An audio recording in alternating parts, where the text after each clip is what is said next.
네, 우리 할렐루야 샬롬하고 인사하는 시간 같습니다. 할렐루야 샬롬 샬롬 샬롬 샬롬 샬롬 샬롬. 하나님 사랑합니다. 여러분 주 안에서 사랑합니다. 오늘 누가복음 20장 47절까지 교독했고, 오늘 중심 말씀이 누가복음 20장 19절에서 26절, 가이사의 것인가 하나님의 것인가, 그래서 pay taxes to 카이사 or no, 이렇게 제목을 잡아봤습니다.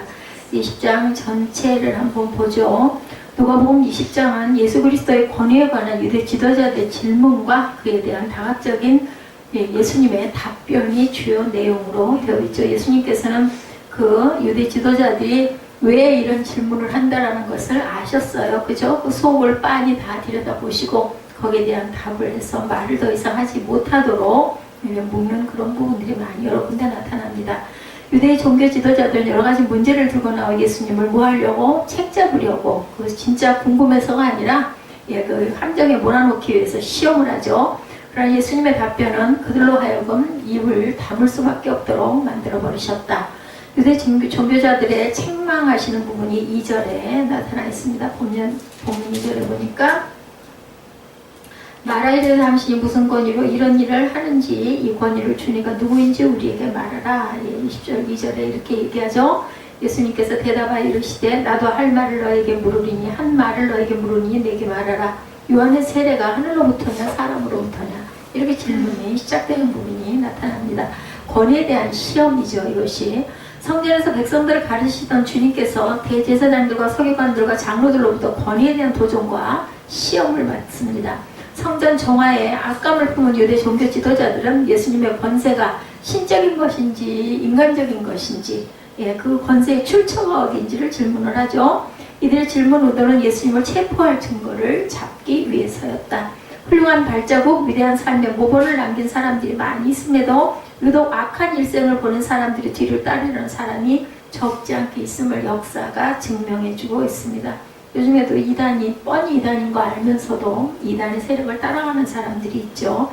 이해가 안 갑니다. 우리들이 생각할 때는. 그런데도 그 사람들은 그게 옳다라고 생각을 하고 쫓아가 뭐예요? 악한 영에 미혹된 그러한 자들이죠.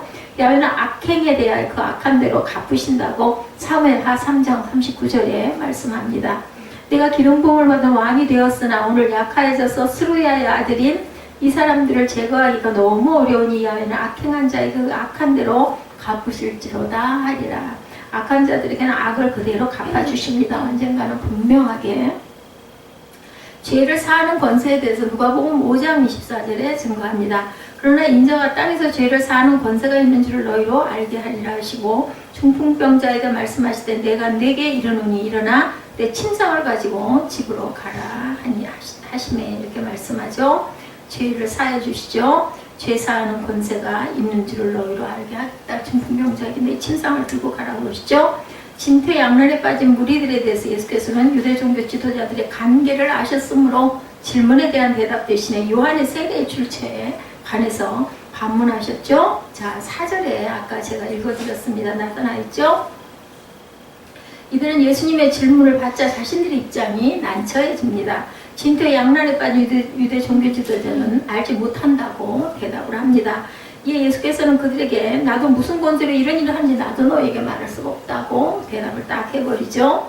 예수님은 하늘과 땅의 모든 권세를 가지신 분이죠. 마태복음 28장 18절에 예수께서 나와 말씀하여 이르시되 하늘과 땅의 모든 권세를 누가 하나님께서 내게 주셨으니, 19절에 그러므로 너희는 가서 모든 민족을 제자로 삼아 아버지와 아들과 성령의 이름으로 세례를 베풀고 그리고 내가 너희에게 분부한 모든 것을 가르쳐 지키게 하라. 볼지어다 내가 세상 끝날까지 너희와 항상 함께 있으리라 하시니라. 이 모든 권세를 주셨어요. 그리고 내가 너와 함께 하신다고. 그러니까 분부한 모든 것을 지켜서 우리가 행하는 모든 것은 내가 하는 게 아니라 하나님께서 나와 함께 하심으로 내가 가능하다라는 거죠. 누가복음 20장 7절에서 8절에 나도 무슨 권위로 이런 일을 하는지 너에게 이르지 아니하리라 하시니라, 이렇게 나타나죠. 요한은 켜서 비추는 등불이라고 요한복음 5장 35절에 요한은 켜서 비추는 등불이라 너희가 한때 그 빛에 즐거이 있기를 원하였거니와, 이렇게 얘기합니다. 오리라 하는 엘리야라고 마태복음 11장 13절에서 15절에 모든 선지자와 율법이 예언한 것은 요한까지다. 만일 너희가 즐겨 받을진대 오리라 한 엘리야가 곧 이 사람이니라. 귀 있는 자는 들을지어다 얘기합니다.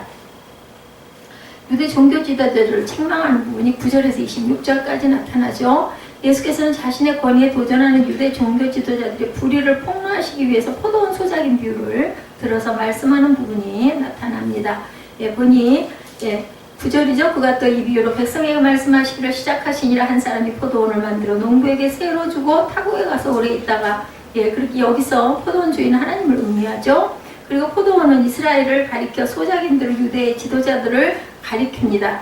또한 종들은 구약의 예언자들, 아들은 예수 그리스도를 의미한다는 것을 우리가 내적으로 알고 있어야 됩니다. 포도원 주인은 하나님을 의미하고 포도원은 이스라엘을 가리키고 소작인들은 유대의 지도자들을 가리킨 겁니다. 종들은 구약의 예언자들, 아들은 예수 그리스도. 이 안에 나오는 단어들을 보실 때 그런 내용으로 보시면 됩니다. 포도원을 맡아 관리하던 소작인들은 소출을 받으려고 온 종들을 죽이고 주인의 아들까지 거역하고 죽입니다. 유대인들이 예수님을 십자가에 못 박아 돌아가시겠죠. 포도원 주인은 소작인들이 악행에 크게 분노합니다. 사악한 소작인으로 비유된 유대 종교 지도자들은 자신의 살사역을 위해서 메시아를 죽이고 백성들을 그릇된 길로 인도한다. 지금도 악한 영들이 그렇게 하고 있습니다. 주인은 그들에게서 포도원을 빼앗아 다른 사람에게 줍니다. 16절이죠. 와서 그 농부들을 진멸하고 포도원을 다른 사람들에게 주리라 하시니 사람들이 듣고 이르되 그렇게 되지 말아지이다 하거늘 이는 유대인 대신 이방인들이 복음을 대승할 것을 비유하신 것이다 라고 나타냅니다. 세상이 그리스도를 미워한다 그러죠. 요한복음 7장 7절에 세상이 너희를 미워하지 아니하되 나를 미워하나니 이는 내가 세상의 일들을 악하다고 증언하기 때문에 세상 사람들이 나를 미워한다라는 겁니다. 하나님의 나라는 열매 맺는 백성들이 받는다 그러죠. 마태복음 21장 43절에 그러므로 내가 너희에게 이르노니 하나님의 나라를 너희는 빼앗기고 그 나라의 열매 맺는 백성이 받으리라. 유대 종교제자들의 음모에 대해서 22, 3절에 얘기하죠. 계략을 세우는 무리들에 대해서 나타납니다. 예수께서 비유로 유대 종교 지도자들의 교만과 외식을 책망하시고 그들의 행위를 진리로 공격하자 그들은 계략을 또 꾸밉니다. 정탐꾼을 보내어 위장을 하고 예수님께 질문을 하도록 하죠. 마치 예수님을 존경해서 어려운 문제를 풀기 위해서 질문하는 것처럼 모른다 그러고 학교에서도 짓궂은 학생들이 선생님들을 시험하느라 그런 경우를 종종 봅니다. 저도 학교 다닐 때 그랬던 게 있었던 것 같아요. 막 이상한 질문을 막 하죠. 대답을 못하게. 마치 예수님을 존경해서 질문하는 거죠. 저는 모릅니다. 근데 그 속내가 뻔히 예수님의 눈에는 보이는 거죠. 그들이 생각하기에는 예수님이 무엇을 선택하는지 그분을 무너뜨릴 수 있는 함정이 있다고 생각을 한 거죠. 만약에 가이사에게 세를 바치는 것이 옳다고 하면 하나님보다 가이사를 더 높이는 것이 되고 그렇지 않으면 가이사에게 대적하는 정치범이 되기 때문에 가이사의 것이요, 하나님의 것이요, 가이사의 것이요 물어본 거죠. 예수를 말에 올무에 걸리게 하려는 상론, 마태복음 22장 15절에 이에 바리새인들이 가서 어떻게 하면 예수를 말에 올무에 걸리게 할까 상의하고 어떻게든지 올가미에 넣으려고 하는 거죠. 말로 예수를 괴계로 잡아 죽이려고 의논합니다. 마태복음 26장 3, 4절에도 드러납니다. 그때 대제사장들과 백성의 장로들이 가야바라는 대제사장의 관정에 모여 예수를 흉계로 잡아 죽이려고 의논하되 이렇게 나타나 있습니다. 관계를 예수께서는 파악하시죠. 예수께서는 유대 종교 지도자들의 계략을 이미 알고 계십니다. 그들의 내면을 꿰뚫은 것이기 때문에 그들의 위장은 예수님 앞에서 전혀 효과가 없다. 하늘나라에서 당연히 그렇겠죠. 그냥 가만히 서 있기만 해도 우리 속에 있는 모든 심장이 다 들여다 보입니다. 예수님께서는 가이사에게 세를 바치는 것이 옳으냐는 그들의 질문에 가이사의 것은 가이사에게, 하나님 것은 하나님께 바쳐라. 이렇게 아주 기가 막힌 대답을 하십니다. 마음의 의논을 아시죠? 누가복음 5장 22절에도 예수께서 그 생각을 하시고 대답하여 이르시되 너희 마음에 무슨 생각을 하느냐? 몰라서 물어보시는 게 아니죠. 이렇게 질문하실 때는 너희 생각을 아신다고. 누가복음 6장 8절에도 주께서 그들의 생각을 아시고 손 마른 사람에게 이르시되 일어나 한가운데로 서라 하시니 그가 일어나 서건을 하고 나타납니다. 아무도 책을 잡지 못하죠. 전혀 예상치 못한 말을 예수께로부터 들은 정탐꾼들은 능히 책 잡지 못하고 도리어 예수님의 대답을 기이 여기고 잠잠했다. 19절이죠. 서기관들과 대제사장들이 예수의 이 비유를 자기들을 가리켜 말씀하신 줄 알고 즉시 잡고자 하되 백성은 두려워하더라. 예수님의 대답이 인간의 지혜에서 나온 것이 아닌 하나님의 지혜로부터 나온 진리의 말씀이기 때문이죠. 똑같은 문제에 봉착하게 되더라도 지혜가 있는 사람은 그것을 해결하고 오히려 유익한 기회로 삼는다고 해서 삶 속에서도 그렇습니다. 예수께서 대적자들을 설득시키시죠. 누가복음 20장 39절에서 40절에 서기관 중 어떤 이들이 말하되 선생님 잘 말씀하셨나이다. 오늘 본문이죠. 40절에 그들은 아무것도 감히 더 물을 수 없습니다. 더 이상 말을 못하게 합니다. 대적자들을 부끄럽게 하게 하시죠. 누가복음 13장 17절에 예수께서 이 말씀을 하시네 모든 반대하는 자들을 부끄러워하고 온 무리는 그가 하시는 모든 영광스러운 일을 기뻐하니라. 이게 누가복음 13장에도 나타납니다. 예수님의 답변에 대해서 부활에 대한 질문과 대답이 27절에서 40절까지 나타납니다. 부활이 없다고 주장하는 사두개인 중 어떤 사람들이 예수께 나와 부활의 문제를 들고 질문을 하죠. 27절에 부활이 없다고 주장하는 사두개인 중에 어떤 이들이 와서 즉 한 여인이 형사 수치의 제도로 7명의 남편을 가졌는데 부활 때는 누구의 아내가 되느냐 이런 기가 막힌 질문을 하죠. 예수님은 그들의 부활에 대한 질문을 받고 그들의 그릇된 내세관을 시정해 주십니다. 현세와 내세를 분명하게 구별하시죠. 성도가 부활하면 천사와 같은 형체를 입게 되어 다시 죽을 수 없다고 말씀하시고 이 세상의 삶과는 다른 모습을 가진 하나님의 자녀로 살아가게 된다. 37절에 보니까 죽은 자가 살아난다는 것은 모세도 가시나무 떨기에 관한 글에서 주를 아브라함의 하나님이요 이삭의 하나님이요 야곱의 하나님이라 칭하였으니 38절에 하나님은 죽은 자의 하나님이 아니요 살아있는 자의 하나님이시라 하나님에게는 모든 사람이 살아있느니라 하시니 이렇게 증거합니다. 부활 때는 하늘에 있는 천사들과 같이 된다. 마가복음 12장 25절에 사람이 죽은 자 가운데서 살아날 때에는 장가도 아니가고 시집도 아니가고 하늘에 있는 천사들과 같으니라.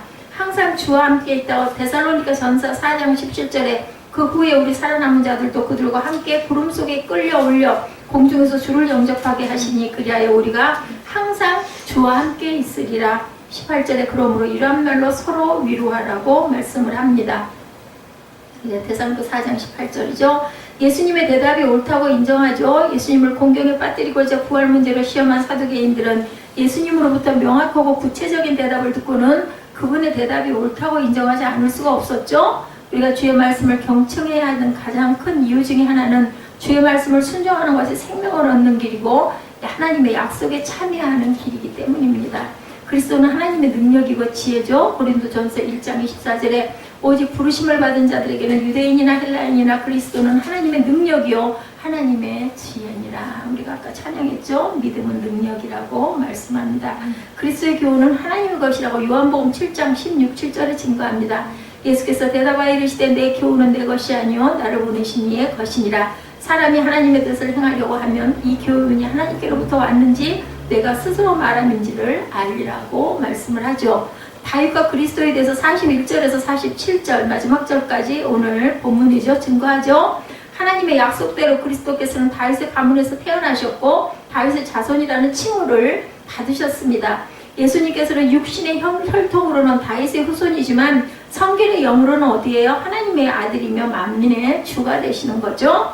예수께서 그들에게 이르시되 사람들이 어찌하여 그리스도를 다윗의 자손이라 하느냐. 42절에 시편에 다윗이 친히 말하였을 때 주께서 내 주께 이르시되 이렇게 얘기했다고 합니다. 그리하여 다윗은 성령에 감동되었을 때 그리스도를 주라 칭하죠.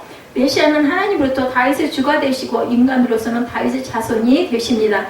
그리스도는 인류의 근본적인 죄의 문제, 인간으로서 해결할 수 없는 것을 하나님으로 해결하시기 위해 만유의 주제로 약속된 메시아로 세상에 오신 것이다. 그래서 육신으로는 다윗의 혈통으로 로마서 1장 3절에도 그의 아들에 관하여 말하면 육신으로는 다윗의 혈통에서 나셨다고 증거합니다. 성결의 영으로는 하나님의 아들이죠. 로마서 1장 4절에 성결의 영으로는 죽은 자들 가운데 부활하사 능력으로 하나님의 아들로 선포되셨으니 곧 우리 주 예수 그리스도시라 이렇게 증거되어 있습니다.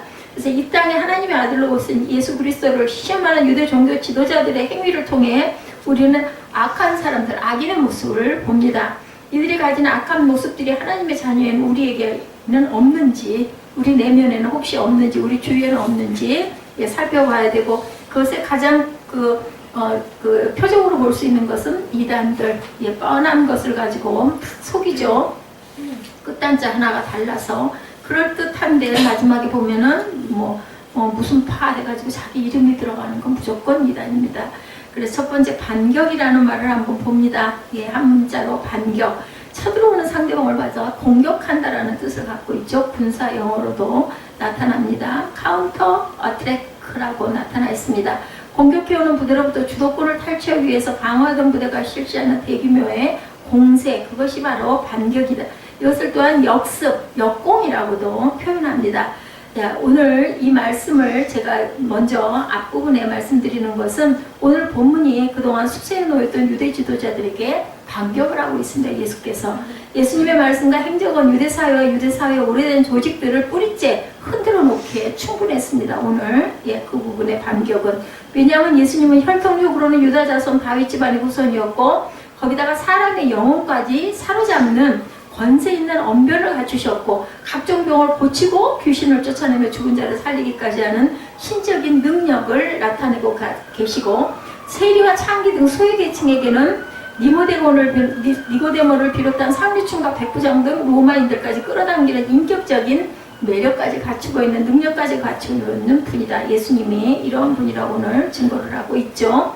그리고 가장 중요한 결정타는 나귀를 타고 예루살렘으로 들어올 때 국내외에 모여든 수많은 사람들이 호산나 찬송하면서 메시아로 영접한 사건이 있었죠.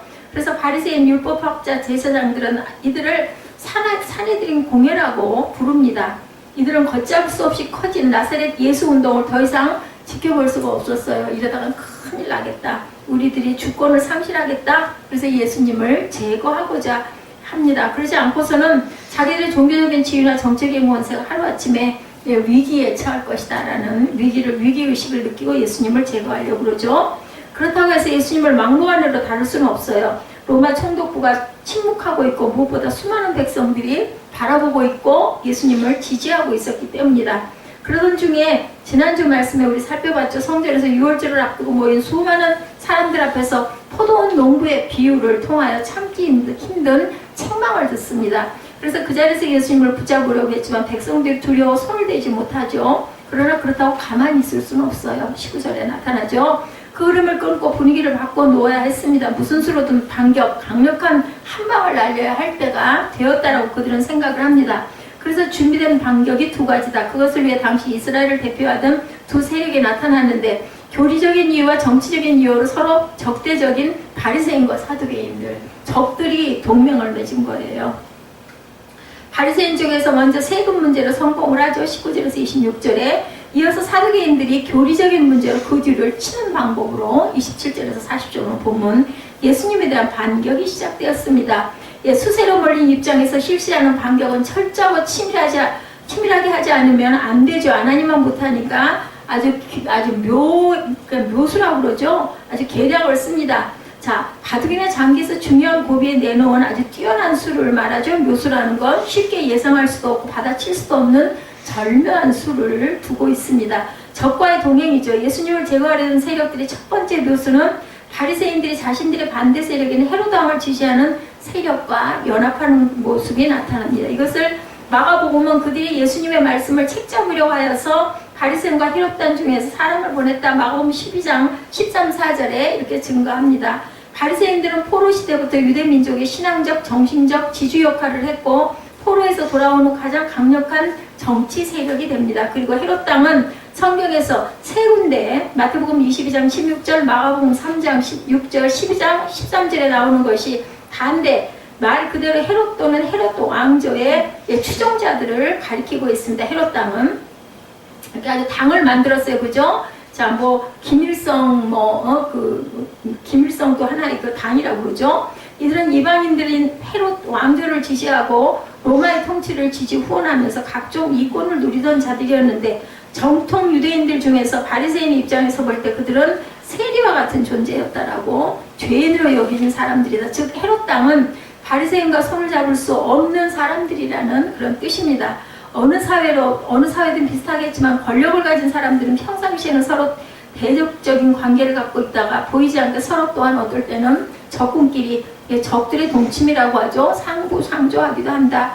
자, 국회의사당에서 서로 삿대질을 하면서 막말을 하던 여야 의원들이 회의를 마치고 나오면서 의원님 뭐 어떻게 우리 좀 살살 좀 이런 것 좀 다루지 맙시다 하고 미소를 짓는다는 일들이 많은 것처럼 당시 사회에서 바리새인들은 종교적인 권세를 대표하고 헤롯 왕은 정치적인 권세를 대표하므로 유대 사회를 양분하는 두 축을 이루고 있었다. 그 시대에. 자, 바리새인들은 종교적인 권세, 헤롯 왕은 정치적인 권세, 이렇게 양쪽의 대칭을 이루고 있었다. 이들은 더 많이 차지하고자 하는 면에서 서로 적이었지만 유대 사회에서 자기들 외에 다른 세력이 파워 집단으로 등장하는 것에 대해서는 공동으로 대처하는 그러한 동지가 되어 있었어요. 그 자기들 그 외에 어떤 세력도 못 들어오게 하려고, 그래서 예수님을 타겟으로 삼은 거죠. 이런 상황에서 헤롯 당원들에게 먼저 손을 내민 것은 바리새인들이죠. 왜냐하면 자신들의 공격에 대한 동지와 증인이 필요했기 때문에. 바리새인들이 볼 때 가장 확실한 증인으로 헤롯 당원들만한 사람이 없다고 봤죠. 같은 바리새인이나 혹은 일반인으로서는 부족했습니다. 증언대로 서는 사람이 어떤 특정 부류의 사람이어야 한다든지 특정 부류의 사람은 안 된다든지 하는 규정은 없어요. 그러나 여론이라는 것이죠. 예를 들어서 조직폭력배 단원이 자기 조직의 두목을 위해서 법정에서 증언한다고 할 때 아무리 진실만을 말하고 거짓 없이 판명되면 어떤 처벌도 달게 받겠노라고 뭐 손들고 서약을 하죠. 그래서 실제로 그가 사실대로 증언했다고 해도 그 증언이 얼마나 많은 사람의 공감을 끌어낼지 아닐지는 알 수가 없습니다. 만약에 증언대에 선 사람이 반대 조직의 일원이라면은 평소 한패가 아니라 적대적인 관계 사람이라면 그 증언의 신빙성은 그만큼 높아질 것이고, 따라서 여론을 등에 업기가 훨씬 쉽다. 뭐 그 무슨 시의원 뭐 뽑는다고 막 프랭카드 걸려 있더라고요. 뭐 6일인가 8일 후에. 그래서 다음 주 수요일인가 또 쉰다는 거죠. 바리새인들이 헤롯 당원을 대동하는 것은 바로 이런 이유에서였다. 평소 적이었던 사람들이 손을 잡을 만큼 예수는 공공의 적이었다라는 거예요. 우리가 하려는 것과 그에 대한 예수가 보이는 반응을 서로가 증인이 되어 줄 것이다. 그렇게 해서 서로 동행을 합니다. 이처럼 바리새인들은 치밀한 계산으로 헤롯 당원을 대동하고 예수님을 공격하려고 찾아 나선 거죠. 가장 지혜로운 질문에 대해서 남은 문제는 어떻게 하면 예수로 하여금 자신들의 올무에 걸려들게 할까? 이것이 타겟이었었어요. 그래서 그들이 예수님께 다가가 한 말이, 선생님이여 우리가 아노니 당신은 바로 말씀하시고 가르치시며 사람을 외모로 취하지 아니하시고 진리로 하나님의 도를 가르치시나이다 하고 21절에 아구 아닌 아구를 떠는 부분이 나타납니다. 보면은 우리가 아노니 당신은 바로 말씀하시고 가르치시며 사람을 외모로 취하지 아니하시고 오직 진리로 하나님의 도를 가르치시나. 아주 기가 막힌 얘기잖아요. 아주 옳은 이야기예요. 그죠? 여기서 바리새인들은 예수님을 선생님이라고 불렀다고 해서 그들이 정말로 예수님을 선생님이라고 대접했을 리가 없어요. 요즘에는 선생님이라는 소리를 참 많이 합니다. 그들이 예수님을 진정으로 선생님으로 생각했다면 헤롯 당원을 대동했을 리가 없겠죠. 무엇보다 예수님을 말의 올무에 걸리게 하고자 잔머리를 굴렸는데 예수님을 신이라고 여기지는 않았기 때문이겠죠. 이것은 사람들이 상대를 미워하거나 음모를 꾸미면서도 그 앞에서는 얼마든지 선생님이 할 수 있다는 사실을 보여줍니다. 뭐 우리는 안 그래요. 우리 주변에도 얼마든지 그런 사람들이 많죠. 그들이 예수님을 한껏 치켜 세운 이유는 올무에 걸려들게 하려는 목적 때문이었다. 바리새인과 헤롯 당원들은 두 번째 묘수, 즉 비장의 무기 22절이죠. 우리가 가이사에게 세를 바치는 것이 옳으니까 옳지 않으니까, 오늘 제목이죠. 선생님, 우리에게 오래전부터 갈등하고 고민해 온 것이 있는데 선생님도 알다시피 이스라엘은 하나님의 선택된 백성이 아닙니까? 그러나 지금은 로마의 식민지가 되어 있고 다윗의 나라로 회복하시리라는 하나님의 약속은 아직 성취의 기미가 보이지 않고 있습니다. 그렇다고 우리에게 가이사를 거역하고 독립된 나라를 세울 만한 힘이 있는 것도 아니고, 그렇다고 해서 하나님의 약속을 포기할 수도 없습니다. 이렇게 얘기합니다. 자, 이것이 바로 오늘날 저와 여러분의 하나의 고민일 수도 있죠. 이럴 때 우리는 어떻게 해야 할까? 가이사를 거역하자니 당장의 현실이 두렵고, 하나님의 그 시민권을 포기하자니 역시 못할 일이죠. 이런 고민은 우리 같은 사람의 문제이고 선생님께서는 분명히 해결책이 있을 것입니다. 어떻게 하면 좋겠습니까? 이런 식으로 묻는 거예요. 다 대답을 절대로 피할 수 없게. 하나님의 백성이면서 가이사에게 세를 바치는 것이 과연 옳은 일입니까? 어떻게 할까요? 이렇게 물어본 거죠. 이 질문이 그들의 비장의 무기고 묘수 중에 묘수인 이유는, 이 질문은 그들이 볼 때 100% 걸려들 수밖에 없는 올무였어요. 이렇게 대답해도 죄가 되고 저렇게 대답해도 죄가 된다. 당시 유대인들이 로마 황제에게 바쳤던 세금의 기초는 인두세였다고 그래요. 한 사람당 내는, 지금 보면은 뭐 우리 그 김포 시민들이 내는 그러한 그 세금하고 똑같겠죠? 인도세는 소득세나 부가가치세와는 달리 사람이 태어나서 호적 등록을 하기만 하면 누구나 물어야 하는 세금이었습니다. 남자는 14세부터 65세까지, 여자는 12세부터 65세까지 1년에 한 차례씩 바쳐야 하는 세금. 왜 여자가 그 나이가 어려서부터 냈는지는 모르겠어요. 당시 로마의 황제는 디베리우스였었어요. AD 14년에서 37년까지 있던 사람입니다. 그는 헤롯의 아들 아켈레오의 폐위된 후 유대인들에게 인도세를 거두게 했는데 1인당 1데나리온씩 받는 이 세금은 가난한 유대인들에게 정말 무거운 것이었다고 그래요. 당시 일반적인 가정에 조부모, 부모, 자녀 등으로 구성되는 평균 10명 정도 가족이 있을 때 한 가정이 1년에 내어야 하는 세금은 그 기본이 100데나리온이나 됐다.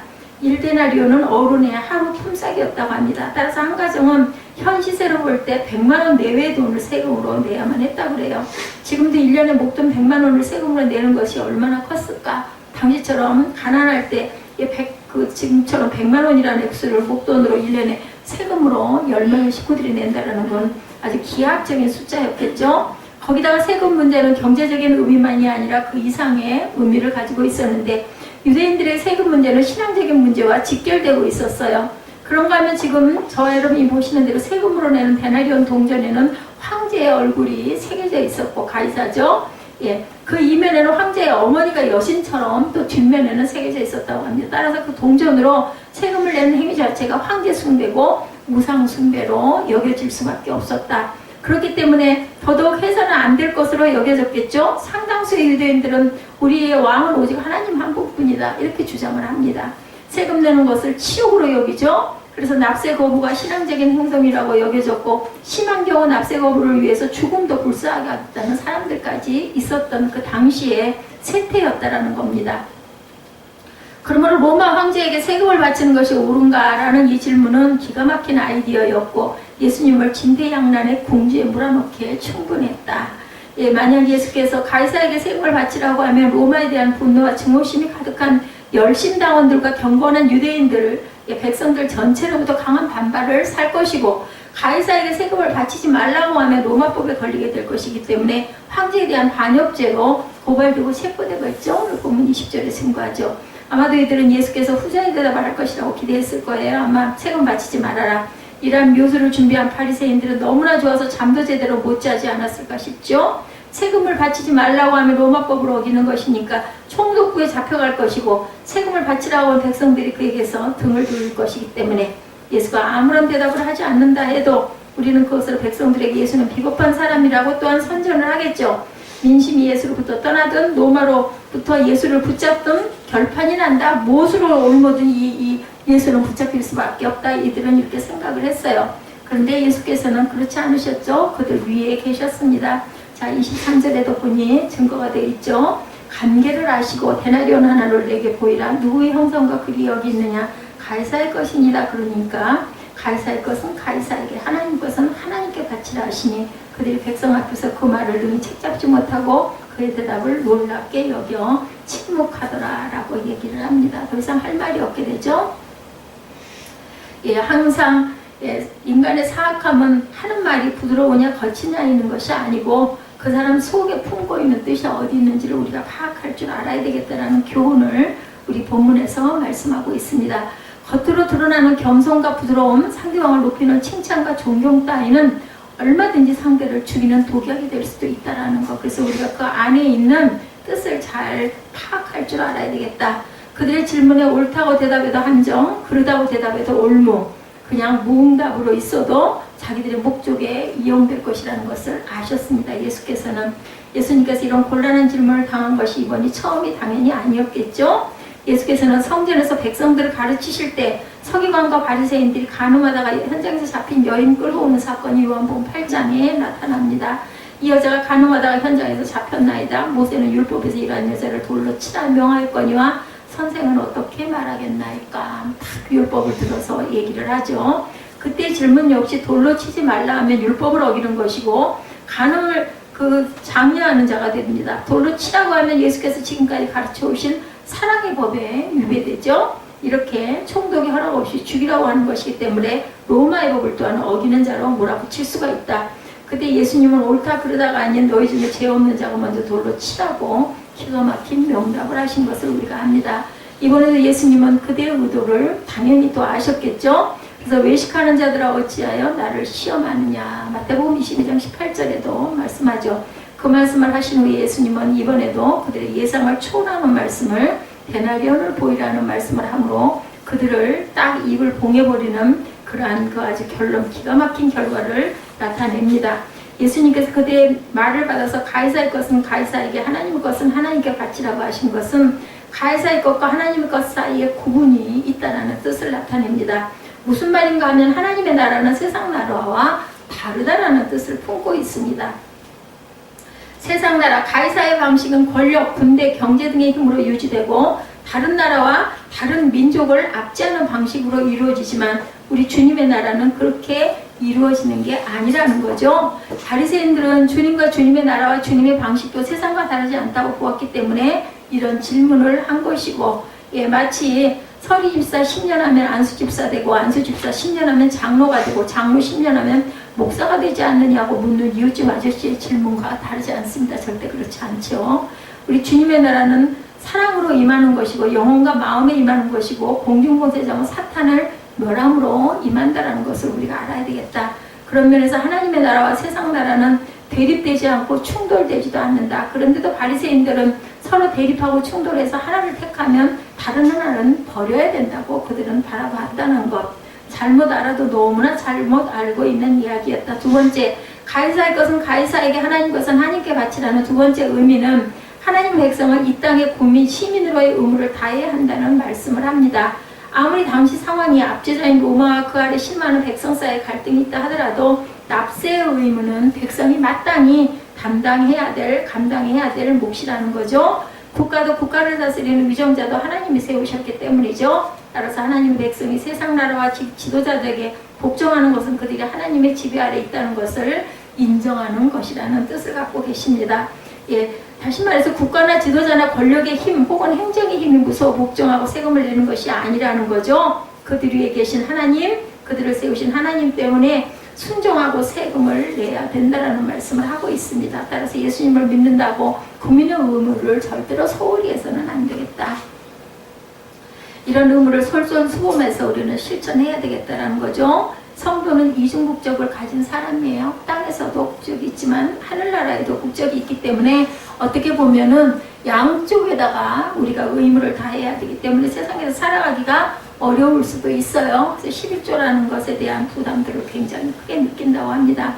세 번째로는 예수님의 말씀은 예수님께 질문하는 바리새인들과 헤롯 당원을 중심을 파헤치는 말씀이기도 했다. 당시 영적인 지도자라는 사람들이 정말 영적이고 신령한 사람들이었을까? 우리가 이것을 또 생각해 봐야 된다. 그들은 이론적으로 실제 삶에서 하나님 나라의 삶과 세상 나라의 삶을 뒤섞어 놓고 있습니다.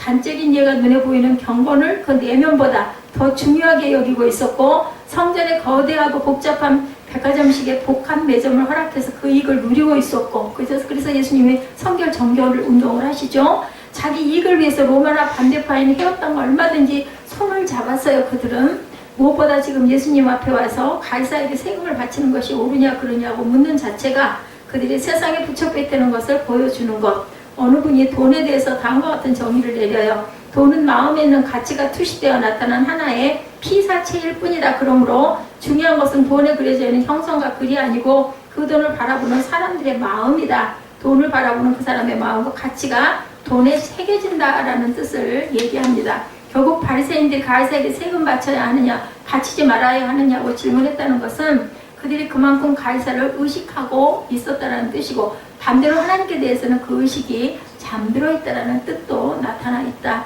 하나님을 의식하고 하나님에 대해서 깨어있는 사람은 가이사 따위는 의미가 없습니다. 결국 바리새인의 소속은 어디일까? 세금을 내야 하느냐 말아야 하느냐고 고민하거나 의미를 묻는 것은 그들의 관심이 돈을 향해 열려있다는 증거고, 그들의 마음에 가이사의 형상과 가이사의 글이 살아 역사하고 있다고 그들은 생각했다는 거죠. 결국 그들은 하나님의 것이 아니라 가이사의 것, 세상의 것이었다는 것을 결과적으로 나타낸다. 이것이 문제의 핵심입니다.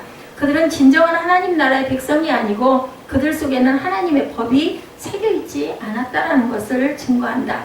이 사람들이 이러한 실체가 그들의 질문과 예수님의 대답으로 폭로가 되었습니다. 그들이 예수님을 몰아넣으려고 하는 그 함정에 누가 빠졌어요? 자신이 빠지죠. 그러면서 자신들이 얼마나 세상적인 삶을 사는지 하나님보다 가이사를 더 의식하고 살아가고 있는 것은 아닌가, 그리고 자신들이 얼마나 철저히 세속적인 사람들인지를 자백하는 꼴이 됐습니다. 그래서 그들은 예수님 앞에 부끄럽게 26절에 마지막 절이요, 물러날 수밖에 없다.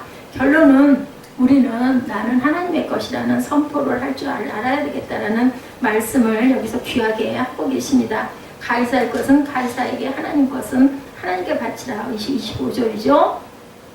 이 의도는 하나님의 나라와 세상 나라는 다르다는 것을 얘기합니다. 그렇기 때문에 세상 나라와 대립하거나 갈등하지 말아야 되겠다. 성도는 이 세상에 속했기 때문에 국가와 자치단체에 복종하고 시민의 의무는 당연히 다 해야 됩니다. 세상에 권세를 세우신 분도 하나님이라는 것, 오늘 현충일이었죠. 현충일을 우리가 지켜나가는 것도 사실은 그 바탕에 깔려있는 것은 하나님이 이 나라를 지키셨기 때문에 현충일이라는 날이 유지되어 가고 있고, 그죠? 우리가 그들을 위해서 묵념을 할 수도 있고, 우리가 살아있을 수도 있고, 국가도 또한 하나님께서 지켜주셨다는 것을 우리가 생각할 줄 알아야 된다. 그리고 마지막으로 바리새인들의 질문은 자신들이 가이사의 그 의식, 그만큼 가이사를 의식하고 있다는 거죠. 하나님에 대해서는 잠들어 있다는 것, 우리는 그것을 꽉 깊이 생각할 줄 알아야 되겠다. 오늘 본문 저와 여러분에게 진심으로 묻고자 하는 것은 데나리온 그 동전에 가이사 형상에 새겨져 있었던 것처럼 저와 여러분에게 누구의 형상이 새겨져 있느냐, 하나님의 형상이 우리 마음 바탕에 새겨져 있어야 하고, 세상에도 살고 있기 때문에 세상의 법도 당연히 잘 지키고 가야 된다는 거죠.